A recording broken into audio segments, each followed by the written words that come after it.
Hey everybody, let's see, what is today? I don't even remember. September 21st, I think? Monday? Yeah, let's go with that. Monday, September 21st. I've had a big stack of movies growing ever since the beginning of July, because there were a couple things I had for the last update that I didn't watch during that time, so I didn't include them.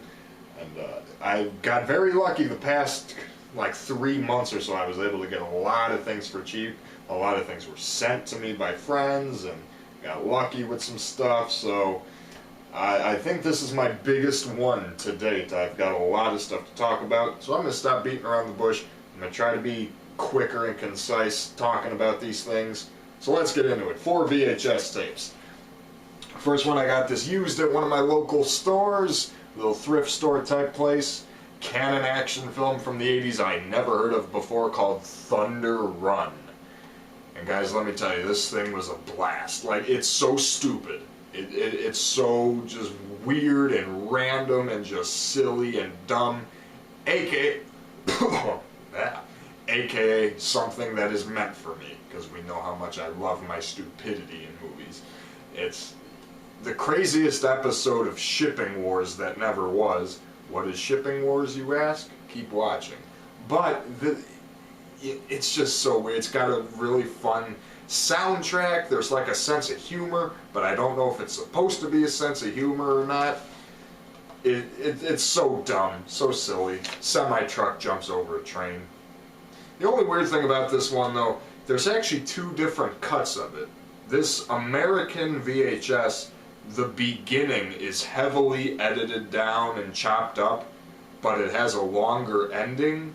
And then the European DVD is the opposite, where it's got the longer beginning with the extra scenes, but the ending is shorter.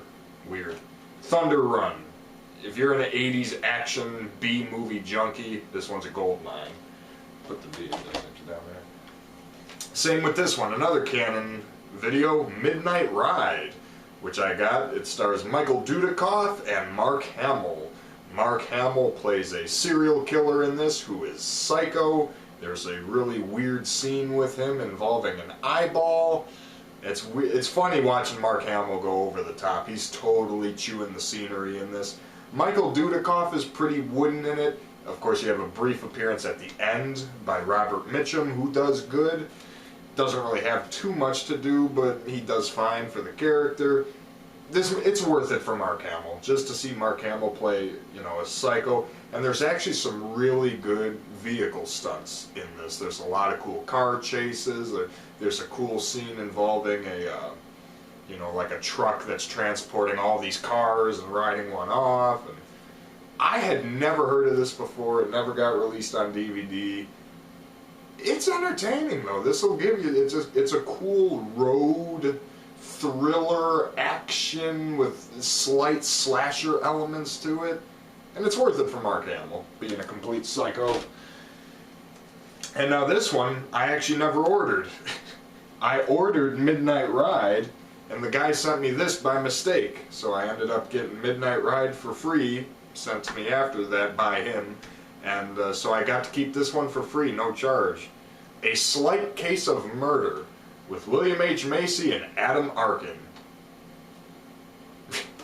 Let me know if that's any good.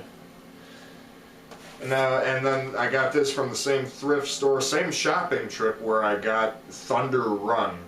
And the crazy thing is I watched Thunder Run first and then this back to back that day. Let me tell you, that was a weird combination. Lady in White. I wouldn't consider this a full horror movie. There's some things to it that are kind of creepy. It's mostly, it's a slow burn. It's a longer movie. It's, very slow burn. I love the atmosphere. It takes place like in the 50s or 1962. It takes place back, older times. It's set in the fall, so you got just a landscape of orange trees and this small old-timey town. Love the atmosphere of this, and they nailed the surrealness of it too, with all the dream scenes. It's got a really cool ending. There's some, it's not perfect. I mean, there's some racial stuff. I mean, given this is 1962, it fits the time frame. There's some heavy-handed racial scenes that I'm not exactly sure you needed in this movie, but it helps set the tone for the time period, so I didn't really have a problem with it. And yeah, it's a slow burn, but it's an intriguing story. It has, the whole thing is wrapped up in a surreal, dreamlike atmosphere, and it's got the fall, Halloween. Definitely a good October watch for horror. I'm not going to say horror movie fans, because I really would not consider this a horror movie. But if you're looking for something, slightly spooky and a little off-kilt to watch in October for Halloween, Lady in White will give you what you want.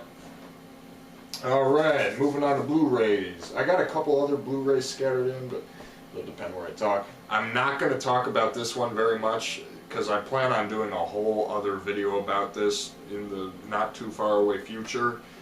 All you need to know is that this is my #1 favorite film of all time.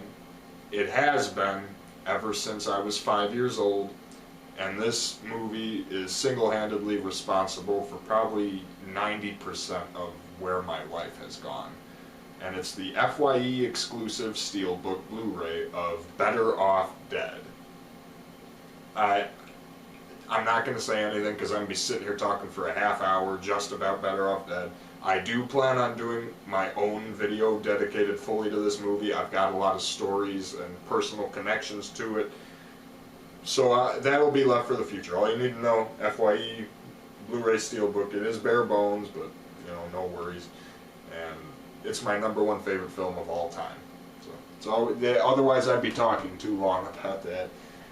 And then this I bought from Target one day. It was on sale, just kind of as a curiosity piece. I've always loved Scooby-Doo. Growing up, I loved the Hanna-Barbera era from the 60s and 70s, the celebrity Scooby-Doo movies from like the 70s, where they had like Scooby-Doo Meets Batman, the Harlem Globetrotters, Three Stooges. So I'm like, hey, new Scooby movie, let's check it out. And it's Scoob. I know a lot of people gave a very mixed reaction to this. It is shitty what they did with most of the voice actors. You had Frank Welker doing Scooby, but not Fred. And like none of the regular, why didn't you get Matthew Lillard as Shaggy? I don't know. But for what it is, it's harmless. It's entertaining. Kids will like it. I don't have too much gripe about it other than that. It's funny though, going into this, I had no idea they were trying to establish a Hanna-Barbera cinematic universe. Which, let me just say, I'm so fucking tired of this cinematic universe shit. I'm gonna piss a lot of people off by saying it. I'm not a Marvel fan. I'm not a DC fan. I'm not a comic book fan. Nothing against comic books.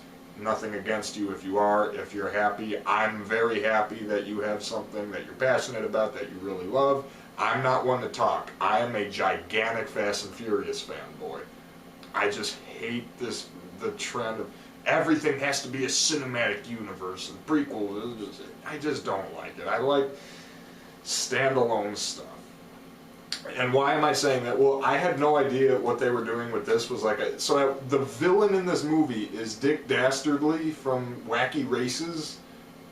And at first I'm like, what the hell is he doing here? But then when Caveman Sam and all these other people start showing up, I'm like, oh, okay.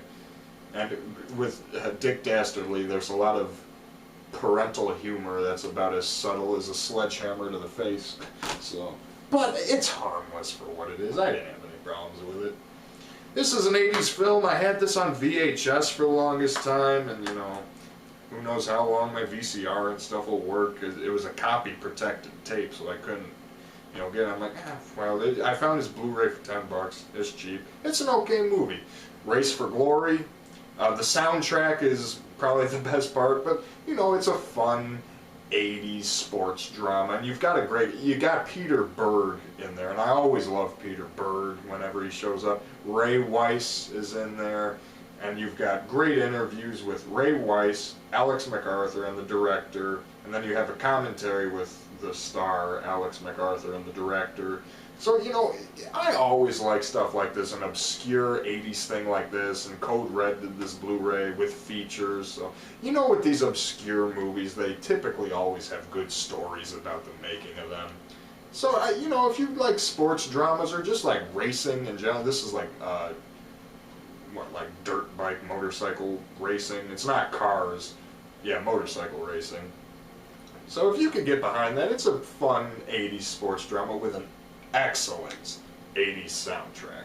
Race for Glory. And then this, I'm not going to go on too long because I showed a DVD of this like a year back, but I got this special edition Blu-ray of Death Warrant, which is one of my top favorite Jean-Claude Van Damme films. I love Death Warrant. It's like an action thriller horror thing all set in a prison. It's great. You've got a commentary with the director, an interview with the Sandman, an interview with Art LaFleur. A movie like this that I absolutely love. You know, I had to get the special edition from like Ronin Flicks, I think is the website I got this from. Death Warrant's great. You know, I love it. Good blend of action, suspense, little hints of horror in there. Jean-Claude Van Damme does great. Always been a big fan of Death Warrant. Ever since I caught it on cable one night a few years ago, I started watching it. I'm like, yeah, this is great. This is a bootleg Blu-ray, so this is not official, but it's Trick or Treat from 1986. Again, one of my favorites. I first saw this when I was a freshman in high school around Christmas time, which would have been December 2011. Fuck, that's almost a decade ago. Shit. But Trick or Treat, fantastic movie. Sammy Kerr, Mark Price, Gene Simmons, your cameo with Ozzy Osbourne playing the priest. It's a silly movie, it's a wacky movie, but above all, it's just so much fun. I love Trick or Treat, I always have. They did a good job on this Blu-ray. You know, it's fake, it's a bootleg, but you know, it's, I don't even remember the name of the company. I don't think it's on here anywhere. No, it's not. Hopefully one day we get a good release. The only problem is because it was De Laurentiis DEG that owns this. Nobody knows who has the US rights to it, so it can't get released. And of course the Fastway soundtrack's a little bit of a rights problem too, but always been one of my top favorites. Love Trick or Treat. This one was okay. One of my DVD Blu-ray stores around here had this for 20 bucks, but then when I looked on Amazon I saw this apparently out of print and going for closer to 50.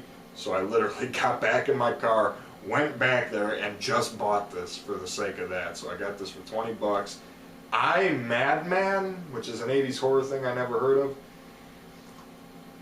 It's okay. It has its moments. Overall, it's not the most special thing.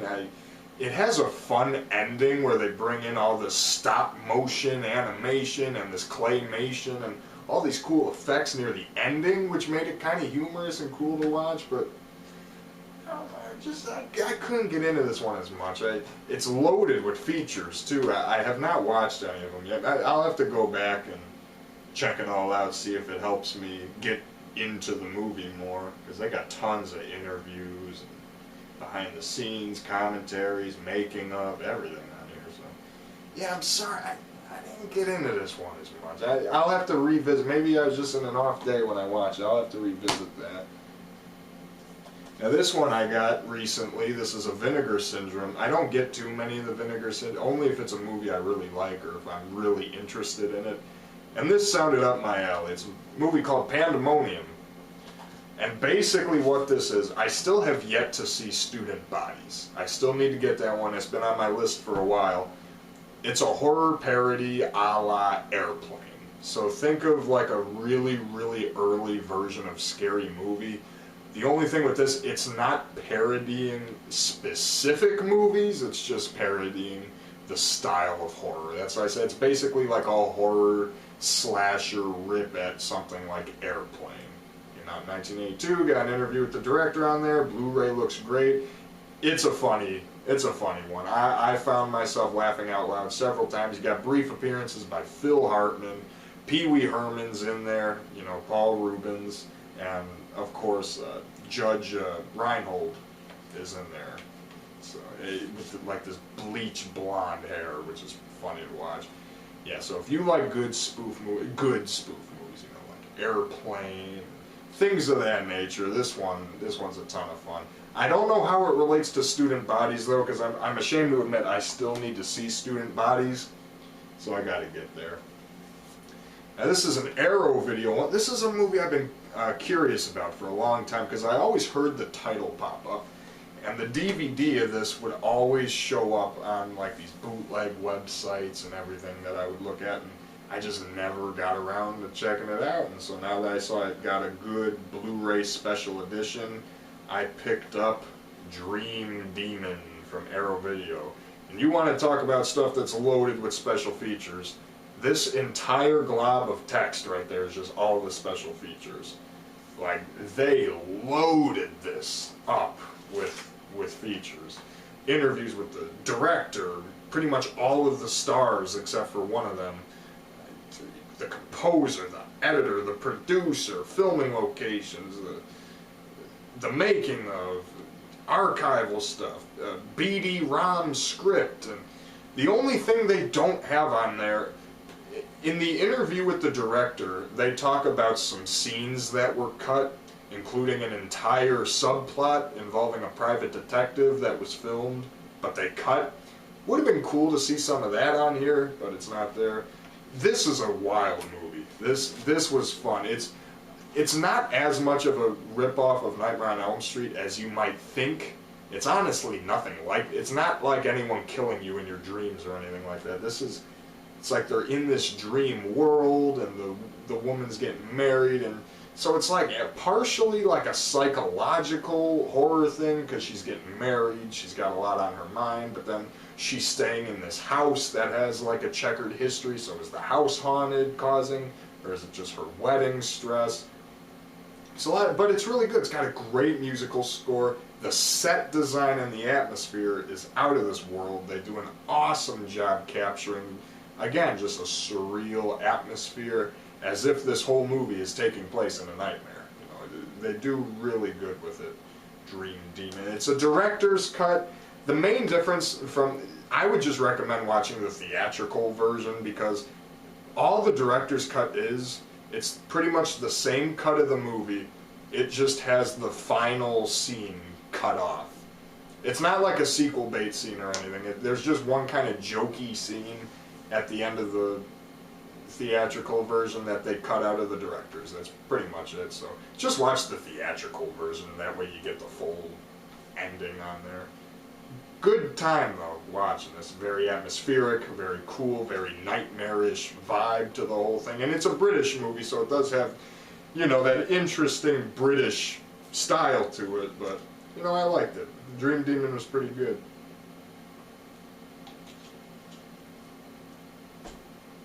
Now this was one hell of a movie. I had heard about this over the summer, never checked it out up until this point. I like Kevin James. I know a lot of people, oh yeah, but the roles he's playing were meant for Chris Farley. Well, guess what? It's not Kevin James's fault Chris Farley's fucking dead. So there's nothing a man can do about it, so stop giving him shit. I like King of Queens. I think it's a great sitcom. I have a lot. It was in heavy syndication here, so I would watch that a lot growing up. And Kevin James as Doug Heffernan on that show. It's a lot of fun. I like the first Paul Blart as a guilty pleasure. The sequel, but the first Paul Blart is fun enough. I legitimately like the first Grown Ups. I'm not a Happy Madison fan, not by a long shot, but the first Grown Ups I really like. Well, I heard about this movie where Kevin James plays a evil killer, neo-Nazi. I'm just like, what?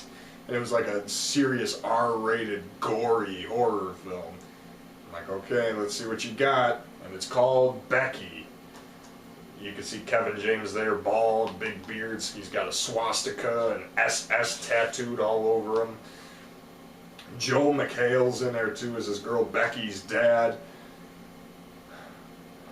This is a hard movie to talk about. I don't really know how to properly discuss it. I mean, Kevin James does good. He does a good job being the evil, threatening, malicious, neo-Nazi serial killer.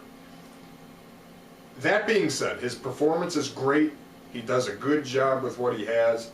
It was just for me mentally, being so familiar with King of Queens and watching that so much and just being so used to who Kevin James is, I just had the hardest time adjusting into the movie. Because what I'm seeing is legitimately terrifying. And there's a scene towards the beginning where Kevin James is dressed as a cop and he stops a car that's just a father and his 2 little kids. And Kevin James murders the father in front of the little kids, and then they kill the little kids. But at the same time, that's a horrifying, thing, but it did not leave my mind the entire time. I'm like, yeah, but this is Kevin James. I just had a hard time adjusting to the drastic switch, but he does it good, he pulls it off. Basically what this is, it's Die Hard mixed in with a little bit of First Blood, where you have this girl, Becky, who's a really angsty 13-year-old girl running around the woods and has to survive. Joel McHale is her dad. Really, really gory. There's some great gore effects in this. Another, like I said earlier, there's another scene in this involving an eye, so if you don't like eye stuff in the movie, you're not going to like that one scene. I mean, when I was a kid, I scratched, my eye got scratched, and let me tell you, it was the #1 worst pain I ever have felt. I wouldn't wish it on the devil. I would not wish that on anybody. So if you're careful with that stuff, be forewarned. But at the end of the day, it's not the smartest, it's not the most memorable. It's worth it to see Kevin James playing this role and just being evil. If you don't like movies with the mention of kids being killed, and you do get to see dogs get killed, I know that's a spoiler, but I gotta tell you, so if you don't want to see dogs and kids get killed by Paul Blart, you steer clear of that one. But, it's not the best, but I was still entertained. You won't be bored by it. This is going to get a lot of controversy. This is a movie pretty much everyone hates. I gotta tell you, I actually kind of liked it. You Should Have Left with Kevin Bacon, which for some reason only came out to DVD, not Blu-ray, which I think is really weird. Unless, I don't know. This is not really this is a very, very psychological movie, and it is a very slow burn. I need to get that. Yes, that's true, and everyone hates this thing. I liked it though. I liked the mood. This had a very strong, dreary, isolated mood going for it. Kevin Bacon, as always, did a great job. And just a cool location. I know some people were bitching at this movie because they're staying in this really, sleek, modern-looking house. They're like, oh, it should have been an old, dilapidated house. Why? So this could be like every other fucking haunted house movie in existence? No, I'm sorry. That argument that this movie doesn't work because the house isn't old is absolute bullshit. I will defend this movie. Now, is the script smart? No, the script could have used 3 rewrites. There's a lot of stuff that doesn't go explained. On the one hand, is it psychological or is this house actually haunted with shit? The script is blurry and it definitely could have used a rewrite. But because of Kevin Bacon's performance, the strong mood, I really liked the setting. I thought it added to this movie quite a bit. I liked it, although the reviews are shitting on this. Everyone hated this, so you probably won't. I'm probably in the minority, but I thought this was okay. And hey, there's a scene in there where the security guard is wearing a Furious 7 hat. Gotta represent my Fast and Furious, no? Alright, and then one of my summer projects, I got into a series that I had never watched before. It was the Final Destination series. So here I have the first 2 on DVD, really cool, rainbow reflective cases there. And then I got the 3rd one on Blu-ray, and then I had to go on eBay and buy the disc-only DVD for $1. I'll get to why in a minute. Overall, I enjoyed the majority of the series. I do not own 4. 4 is just... I watched 4 on TV, and that was one of the worst piles of shit I've ever seen in my life. So fuck 4. I'm never owning that. 5, it wasn't as bad as 4, but it was very lazy, it was very pointless, and it was very bland. So I'm not into 4 or 5. The first one with Devon Sawa and the second one, you know, the one character, the girl transports between both. Fun movies. They're a little bit more serious in tone. They go for more, you know, of the scare factor. The first one does the shock value really well, especially with the infamous bus scene, you know. I was not that big a fan of 2, though. I did not like any of the characters. The highway scene was cool. I give it credit for that, and I give it credit for the ending with the barbecue. That was fucking funny. I really liked that, but I couldn't get into 2 as much. You know, even the first one's got some sillier moments. I'm either going to get a lot of love or hate for this. My favorite Final Destination movie, by leaps and bounds, is Final Destination 3. I love this. It's sillier, it's goofier, the characters are much more over-the-top kind of stereotypes. I didn't care. I loved it. The deaths were so over-the-top and silly. Because you guys have seen my movie taste. You know I like silly. So that's why and it says it's got the choose your fate option on the Blu-ray. That's bullshit. It does not. So I had to go on eBay, and for $1 I bought Final Destination 3 disc-only DVD, so I got to play with the choose your own adventure thing. So 4 or 5 can get lost. 1 and 2 are pretty good, pretty solid, but my favorite was 3. I really love Final Destination 3. I gotta speed this up. Evilspeak with Clint Howard and Don Stark. That's right, Bob from That 70s Show. Really solid revenge thriller. And it gets really gory, and this has one hell of a third act. The entire climax to this is insane. You know, Clint Howard, R.G. Armstrong, Don Stark, and Don Stark, Bob from That 70s Show, playing probably his most unlikable role possible. Great death scenes, great gore effects. Clint Howard does really good. I'm kind of sad he didn't get more straight-on work like this. Not a fan of Ice Cream Man. I thought that movie flat out pretty much fucking sucked. But this is great. If you like your 80s slashers and you somehow haven't seen this yet, great time. It's an awesome revenge thriller with an explosive finale with blood and guts and everything you could want. Same thing with this, you know, Darkness Falls. I bought this. This came with another movie I bought, so I knew nothing. Nothing.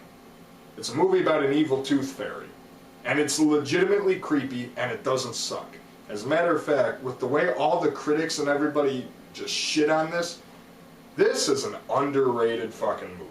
I thought this was fun. It's about this spirit who's essentially the tooth fairy, but it's not like a typical fairy. It's this ghost, this ghoulish being with a white porcelain mask that kills you if you're in the dark and you see her.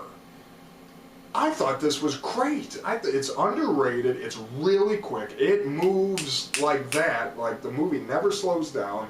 It's got a fun story. It's really creepy in a lot of the scenes where she just kind of pops up and goes for you in the dark. I'm going to defend this movie because I thought this was underrated. I had a lot of fun watching Darkness Falls. A lot of people don't like it. To each their own. I thought this was a really fun, kind of just monster movie throwback. Really liked it. Some awesome songs on the soundtrack, too. This was a birthday gift, and I loved it. I've never seen this before, and I'm kicking myself in the ass because this was one of the funniest comedies I had watched in a very long time.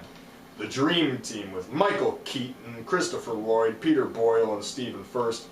James Remar's in there, too. I have not seen this before. I knew nothing. My mom got it for me as a birthday gift. I sat down and watched it at night, and she could hear me all the way out from the living room. I was just laughing at this. This is so fun. These guys work so well together. It's got a really funny plot, funny jokes. Yeah, I dug every second of this. I was into it. It's a longer movie for a comedy, but there's a lot happening. So you're always following the story. It never gets old. You're into comedies, 80s comedies, or you just like any of those actors, because that's a pretty good assortment of actors. checked it. This thing was awesome.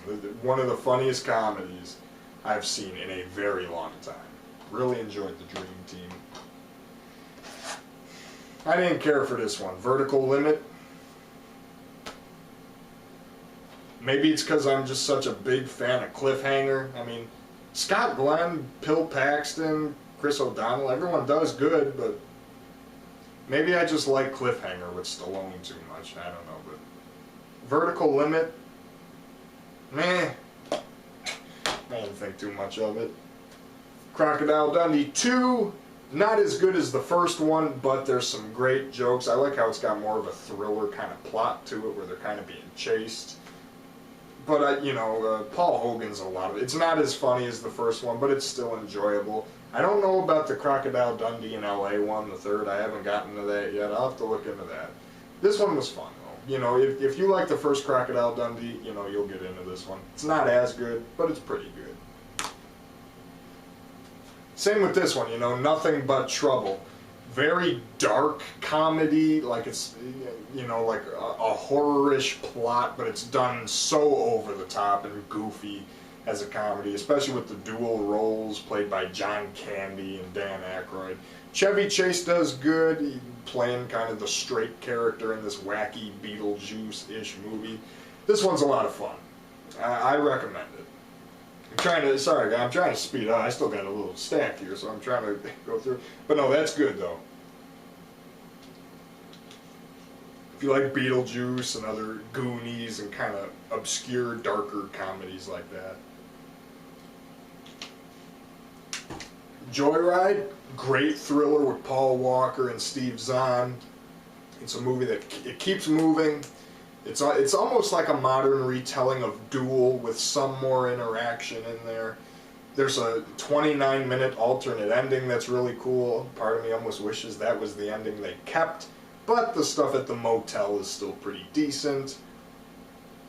Yeah, this is suspenseful. My first time watching this, I was on the edge of my seat. Like, I was generally, oh my god, where's this going? I have not seen Joyride 2 or 3. Probably never will. I just don't care. I mainly got this for Paul Walker and Steve Zahn, and they did great, and it's a great thriller. Highly recommend Joyride. This is a independent movie from 1996.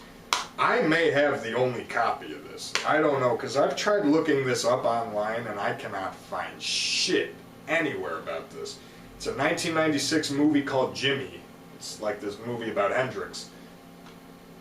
Part of it is supposed to be like an actual documentation of Jimi Hendrix's life, but it's a fictional story with fictional characters, including a villain named Suede, who has this gigantic 80s mullet and dresses like he just came out of Miami Vice, despite the fact the movie is set in 1964. There's all these 80s power ballads and like 80s synth new wave songs that play, and the acting is so laughably bad. Jimi Hendrix apparently has an uncle named Boxcar, according to the logic in here.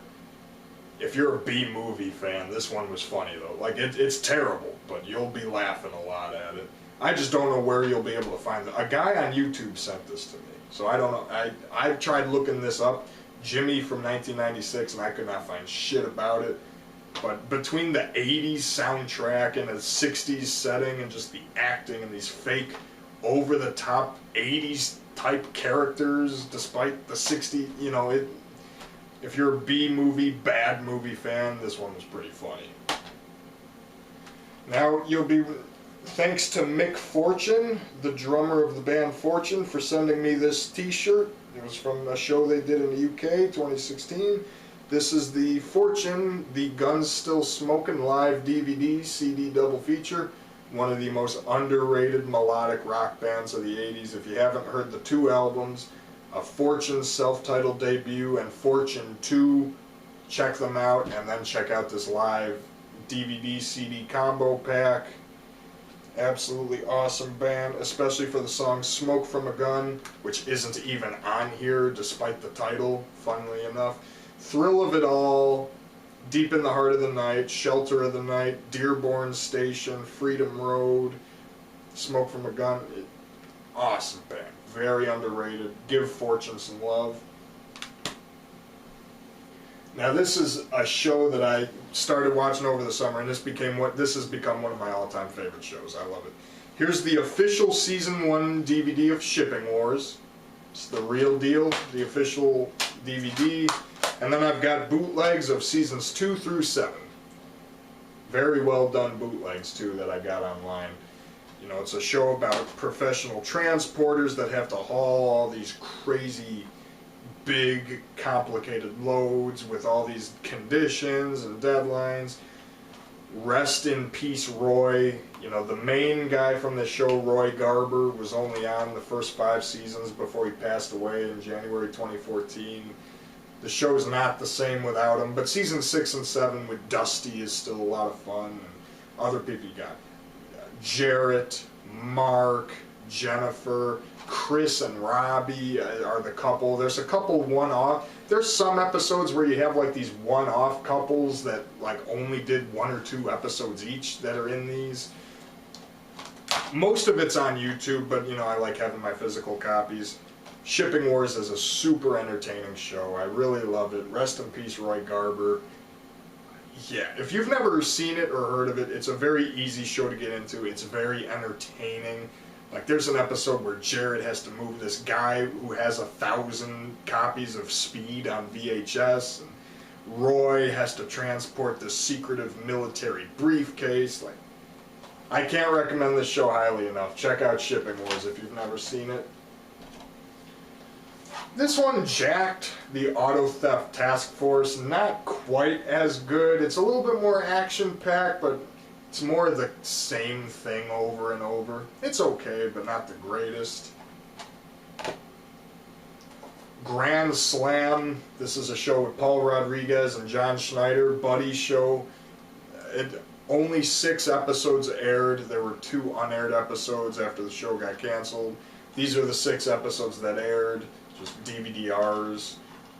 Entertaining as hell, though. They work off each other very well. The pilot movie's great. There's a good plot where Paul Rodriguez has to get his car back, his lowrider. Good fun to be had with this buddy show from the late 80s, early 90s, Grand Slam with John Schneider, Paul Rodriguez. It's a lot of fun. Especially the scene in the pilot where they're eating peppers. That's great. These 2 horror TV, Something Is Out There, which is like a buddy cop show mixed with elements of the X-Files. It's okay. It's from 1988. It's okay. Nothing too special. Think of the X-Files meets Miami Vice, almost. And then this is a horror anthology show called Night Visions. Each episode has 2 half-hour stories. It's hosted by Henry Rollins, and he does not fit at all. He's honestly, but he does not need to be there at all. You could just show the stories. The stories are just so predictable and lame. As far as anthology shows go, not the best. As far as horror TV goes, Tiger King, you know, there's a Blu-ray of Tiger King that, you know, all the rage in April of this year.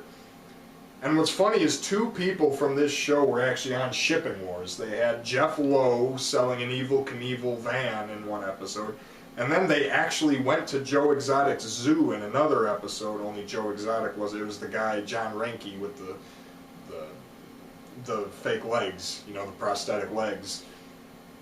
I actually really like this, though, a lot. Don't dismiss it as just being redneck trash, because beneath the surface of this show, there's a great murder, mystery, crime, thriller storyline going on. So, I like this one, Tiger King. I got really into it when I watched it. I remember back in 2016 seeing Joe Exotic's presidential campaigns and stuff and just thinking it was the most wild stuff.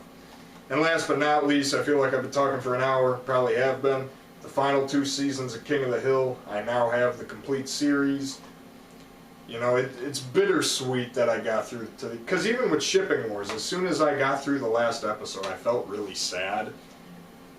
And then by the end of this, you know, the last episode of King of the Hill, To Sirloin with Love, is just so sweet.